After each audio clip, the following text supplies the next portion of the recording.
பிரதமர் நரேந்திர மோடி தலைமையில் இன்று கூடுகிறது 11வது நிதி ஆயோக் கூட்டம். அந்த கூட்டத்தில் கலந்து கொள்வதற்காக தமிழ்நாடு இல்லத்திலிருந்து தமிழக முதல்வர் விஜய் தற்போது புறப்பட்டிருக்கிறார். தமிழகத்திற்கு தேவையான நிதி ஒதுக்கீடுகள் பற்றி முதல்வர் விஜய் வலியுறுத்த இருக்கிறார்.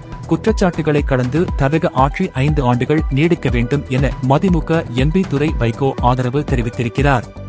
சிவகங்கை மாவட்டம் மானாமதுரையில் மதிமுக நிர்வாகி இல்ல திருமண விழாவில் கலந்து கொண்ட பிறகு செய்தியாளர்களிடம் பேசியவர், 1 மாதத்தில் தமிழக ஆட்சி குறித்து எந்த கருத்தும் கூற முடியாது என்றார். டெல்லியில் உள்ள தமிழ்நாடு இல்லத்தில் உள்ள கேண்டீனில் தீ விபத்து ஏற்பட்டிருக்கிறது. அண்மை செய்தியாக பார்க்கிறோம். டெல்லி சென்றிருக்கும் தமிழக முதல்வர் விஜய் டெல்லி தமிழ்நாடு இல்லத்தில்தான் தங்கியிருக்கிறார். இந்நிலையில் அங்கிருக்கும் கேண்டீனில் உள்ள ஏசி இயந்திரத்தில் மின்கசிவு காரணமாக தீ விபத்து ஏற்பட்டிருப்பதாக தகவல் சொல்லப்படுகிறது. உடனடியாக ஊழியர்கள் தீயை அணைத்ததால் பெரும் பதற்றம் அங்கு தணிந்திருக்கிறது.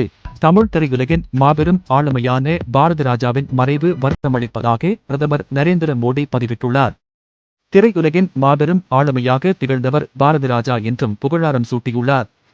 கிராமப்புற வாழ்க்கையை திரைப்படங்களில் பாரதி ராஜா சித்தரித்த விதம் குறிப்பிடத்தக்கது என்றும் அவர் பதிவிட்டிருக்கிறார்.